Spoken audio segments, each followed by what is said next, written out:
मैं आ गई हूँ आपका फेवरेट सीरियल अनुपमा का नेक्स्ट एपिसोड लेके। आई होप आप सबने लास्ट एपिसोड जरूर देखा होगा।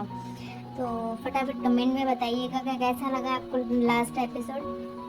और ये एपिसोड भी बहुत ही इंटरेस्टिंग होने वाला है, देखते हैं कि क्या होता है। तो आज का एपिसोड कुछ इस तरीके से स्टार्ट होता है जहाँ जो अनुज होता है वो एक आध्या की पेंटिंग बनाई होती है उसने दीवार पे, और वो उसी पे उस पे सर रख के ऐसे रोता रहता है कि कहाँ चली गई है मेरी आध्या, कहाँ चली गई, मतलब वो वापस आ जाओ वापस आ जाओ, ऐसे बार बार वो पेंटिंग को देख के वो बोलता रहता है। तभी वहाँ पे अनुपमा आती है और अनुपमा को भी अनुज को ऐसे देख के उसको भी बहुत हर्ट होता है, और वो भी बोलती है कि मैं भी बहुत हार चुकी हूँ और मैं अब और कुछ खो नहीं सकती, मैं बहुत कुछ खो चुकी हूँ लाइफ में। आपको, आद्या को, ये घर, मेरा परिवार, सब कुछ खो दिया है मैंने, अब और कुछ खोने की हिम्मत नहीं है मुझ में। तो ऐसे वो बोलती रहती है।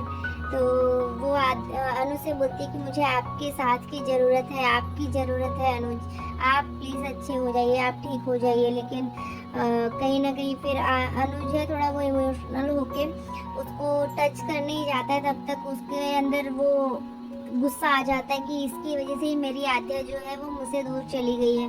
तो तभी वो जैसे ही अनुपमा को टच करता है और वो गुस्से से बोलता है कि तुम यहाँ से चली जाओ, मुझे छोड़ के चली जाओ, यहाँ से चली जाओ। बोलते हैं कि मैं अभी तक मर क्यों नहीं गया, क्यों मैं जिंदा हूँ। तो ऐसे ही वो उल्टी सीधी बातें करता रहता है। तब तक अनुपमा बहुत ही हर्ट होती है और वो बहुत रोती है और उसे बहुत तकलीफ होती रहती है। अनुपमा की लाइफ में बहुत स्ट्रगल्स आ रहे हैं। तो ऐसा होता है। तब तक दूसरी तरफ वनराज भवन में सब लोग खाने की तैयारी होती रहती है डिनर के टाइम की।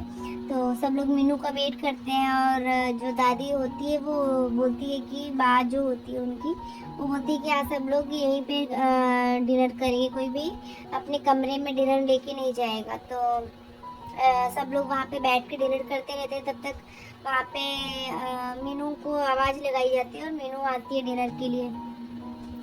तो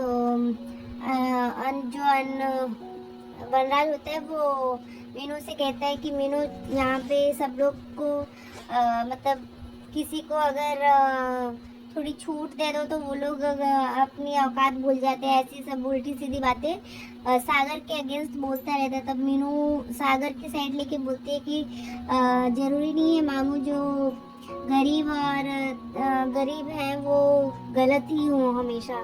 तो वो कुछ उनको समझाती है सागर के अगेंस्ट। वो एक भी बात नहीं सुन रही थी, तो इसकी वजह से जो वनराज है उसको थोड़ा ईगो हर्ट होता है कि ये कैसे, मतलब मेरी साइड होगी वो कैसे उसकी साइड ले रही है। तो कहीं ना कहीं वनराज को हर्ट होता है और मीनू वहाँ से जो है अपनी डिश लेके चली जाती है खाने का।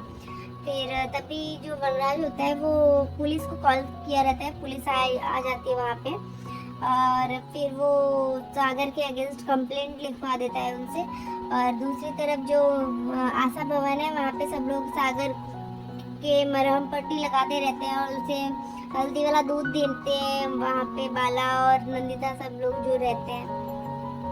तभी वहाँ पे पुलिस आती है और पुलिस उसे पकड़ के ले जाने की कोशिश करती है।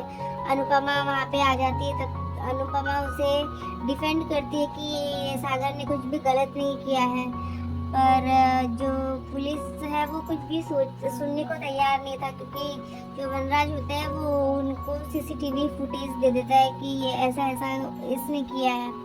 तो तभी वहाँ पे मीनू आती है। जैसे ही वो लोग सागर को लेके जाने के लिए वहाँ पे जाते हैं, उसे पुलिस स्टेशन लेके जाने के लिए आते हैं, तब तक वहाँ पे मीनू आती है और वो मीनू बोलती है कि सागर ने कुछ नहीं किया है, उसकी विक्टिम मैं हूँ, बिकॉज मुझे पता है कि सागर मुझसे ज़्यादा डरा हुआ था और वो ऐसा गलत कुछ कर ही नहीं सकता। तो कहीं ना कहीं वो जो मीनू है उसको ऐसा लगा कि ये उसने जो भी बोला है इसकी वजह से उसके जो मामा है उसको बहुत हर्ट हुआ है और उनकी ईगो हर्ट हो गई है। तो क्योंकि वो चाहते थे कि वो यहाँ से सागर को जेल हो जाए। तो लेकिन मीनू बोलती है कि मैं नहीं चाहती मामा की मेरी वजह से किसी निर्दोष को सज़ा मिले। तो वो जो पुलिस वाला होता है वो बोलता है कि आप लोग क्यों ऐसे किसी के खिलाफ गलत रिपोर्ट लिखवा देते हो, अगर आपने अब दोबारा ऐसा किया तो आपको प्रॉब्लम्स हो सकती हैं। तो वहाँ से पुलिस चली जाती है और उसके मामा भी गुस्से में चले जाते हैं फिर वहाँ से। तो जो मीनू होती है वो फिर कुछ ऐसे थोड़े वो लोग मस्ती मजाक करते हैं एक दूसरे से, और फिर वो सागर को दवा लिख के देती है कि जो चीज़ें दवाई है वो आप दे देना, जिससे जल्दी जो चोट लगी है वो जल्दी ठीक हो जाएगी।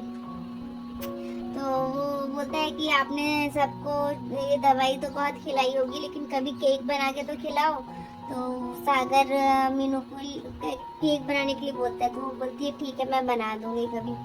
तो फिर वो वहाँ से मीनू जो है अनुपमा के साथ वहाँ से जाती है, और अनुपमा उसको बोलती है कि मैं तुम्हें दरवाजे तक छोड़ देती हूँ, लेकिन तुम्हारे घर पे जो रायता फैला होगा तुम वहाँ पे कैसे हैंडल करोगी। तो वो बोलती है कि मैं हैंडल कर लूँगी। फिर वो वहाँ पे छोड़ के घर पे जाती है, और फिर जब मीनू अपने यहाँ पे अपने वनराज भवन में आती है तभी अनुपमा उसे वहाँ छोड़ के गई होती है। तो वो मन ही मन सोचती है कि मेरी परवरिश में कोई भी खोट नहीं थी, पर लेकिन मेरी आध्या बस एक बार मुझे मिल जाए। तो वो भगवान से प्रे करती कि काश जल्दी से मेरी आध्या एक बार मुझे मिल जाए। तो दूसरी तरफ जो मीनू होती है वो घर में जाके वनराज से सब बोलती है कि मामा वो गलत नहीं था, इसलिए मैंने उसकी साइड ली, अगर वो गलत होता तो मैं क्यों ऐसे करती, मैं खुद उसको जेल भेज देती। तो ऐसे सब बोल के वो वापस अपने कमरे में चली जाती है और सागर के लिए केक बनाने के लिए सोचती है। तभी वहाँ पे किंजल आ जाती है, और किंजल बोलती है कि कल सुबह केक बना लेना, क्योंकि अभी क्या ही है, वो तो सुबह ही खाएगा। तो ऐसा सोच के वो वहाँ से चली जाती है। और दूसरी तरफ फिर जो अनुपमा होती है वो कुछ लेने के लिए आशा भवन से बाहर कुछ लेने के लिए आती है। तभी वहाँ पे वनराज किसी से बात करता रहता है, और फ़ोन पे बात करने के बाद फ़ोन रखते ही वो अनुपमा को कुछ इशारे में कहता है आशा भवन के अगेंस्ट। तभी उसको ऐसा लगता है कि ये कुछ तो मुझे कह रहा था, और ये क्या इशारे कर रहा था ये आदमी, हमेशा क्या पता कौन सा नया रायता फैलाने वाला है। तो तभी उसके मोबाइल पे